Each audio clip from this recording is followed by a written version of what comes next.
Assalamualaikum warahmatullahi wabarakatuh. Selamat sore kepada bapak-bapak, ibu-ibu, teman-teman, dan rekan-rekan sekalian. Kembali lagi di dalam channel AHP Advokat. Tentu dalam kesempatan di sore hari ini kita akan membahas mengenai masalah salah satu skema bisnis, yaitu mengenai direct to consumer.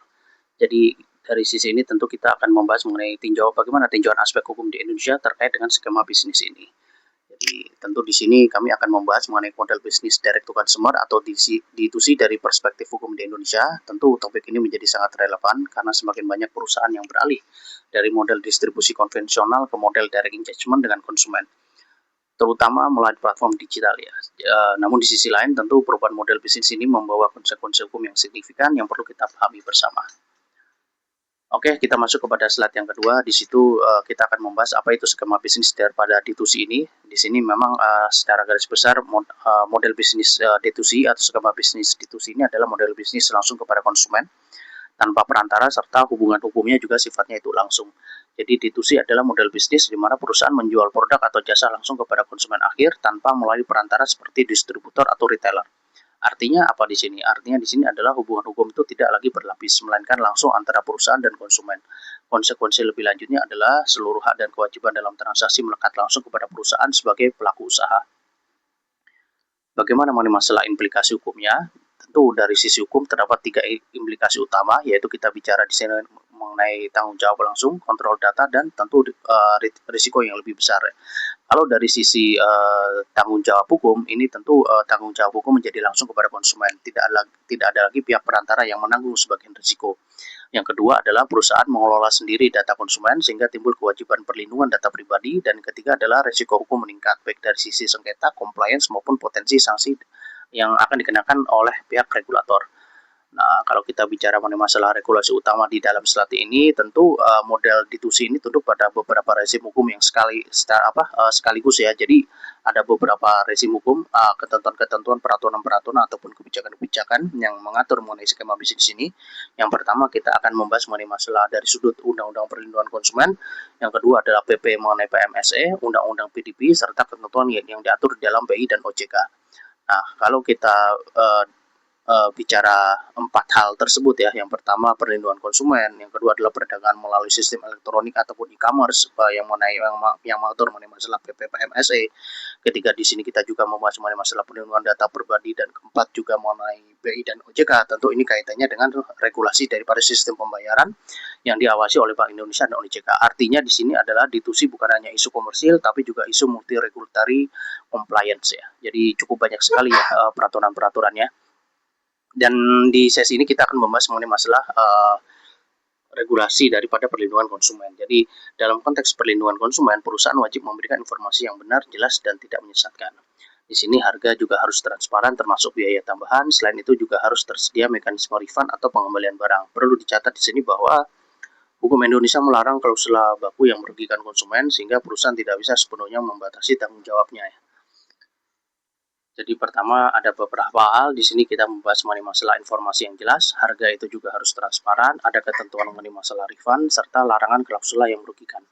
Dan bagaimana ketentuan mengenai masalah PMSE ataupun e-commerce? Tentu jika D2C ataupun skema transaksi direct to consumer ini dilakukan melalui platform digital, maka masuk dalam rezim daripada PMSE.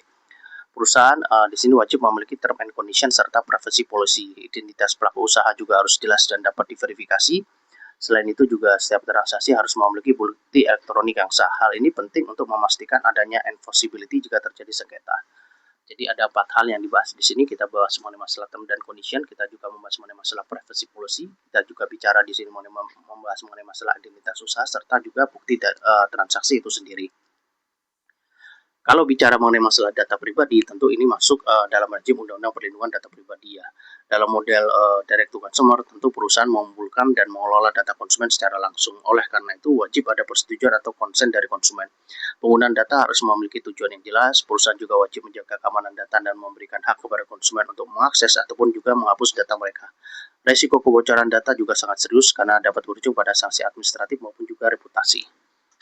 Oke, kita masuk kepada slide berikutnya yang di sini kita akan membahas mengenai kenapa high regulatory-nya ini tunduk kepada ketentuan yang diatur di dalam BI maupun juga OJK. Tentu ini terkait dengan masalah skema ataupun juga sistem pembayarannya ya. Nah, dari sisi pembayaran juga perusahaan itu tidak dapat menggunakan sistem secara sembarangan. Jadi di sini dia juga harus menggunakan penyedia jasa pembayaran yang memiliki izin daripada regulator. Selain itu, jika perusahaan menyediakan fitur seperti pay later, maka akan masuk dalam pengawasan OJK sebagai kegiatan pembiayaan. Ini juga tentu menambah layer compliance yang harus diperhatikan. Oke, kalau dari sisi kontrak ya, dalam slide ini tentu kontrak dalam direct to consumer umumnya berbentuk klausul abu-abu seperti term and condition. Dokumen ini juga menjadi dasar hubungan hukum antara perusahaan dan konsumen. Namun demikian, klausul tidak boleh sepihak atau menghilangkan tanggung jawab utama dari pelaku usaha. Oleh karena itu, drafting kontrak harus dilakukan secara hati-hati agar tetap enforceable. Kalau dari sisi logistik, tentu ini adalah risiko yang cukup signifikan juga dalam skema bisnis direct to consumer, di mana tanggung jawab pengiriman berada pada perusahaan sampai barang diterima oleh konsumen. Risiko seperti kehilangan atau kerusakan harus diantisipasi dalam kontrak maupun kegiatan operasional, dan juga jika tidak diatur dengan baik, tentu ini dapat menimbulkan sengketa yang cukup signifikan. Dan mengenai perpajakan tentu kita tidak akan jauh-jauh membahas mengenai masalah perpajakan. Jadi hanya ada 3 item di sini mengenai masalah PPN, PPh serta invoice-nya.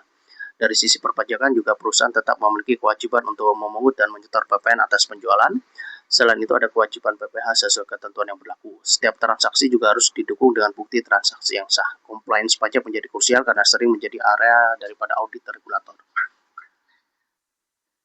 Dari serangkaian slide yang telah kami paparkan, tentu dalam skema bisnis direct to consumer ini ada risiko yang perlu nanti kita akan mitigasi dan kita akan bahas juga dalam slide berikutnya. Kalaupun kita memahami ataupun meninjau dari sudut risiko ataupun juga manajemen risiko, tentu secara keseluruhan risiko utama dari skema transaksi D2C ini meliputi adanya liability langsung kepada konsumennya, adanya risiko kebocoran data pribadi, adanya potensi sengketa, dan risiko operasional seperti logistik dan refund, serta risiko ini juga harus dipahami sejak awal sebelum menjalankan model D2C. Inilah bentuk-bentuk daripada risiko yang berhasil kami identifikasi dalam skema bisnis D2C ini, yang mana identifikasi ataupun juga terhadap risiko-risiko yang paling kuat, yang memiliki rating yang cukup tinggi, yang sering muncul, yang memiliki implikasi terhadap sengketa hukum, yang dalam hal ini perlu dilakukan analisis, perlu dilakukan pengendalian, serta dimonitoring selalu.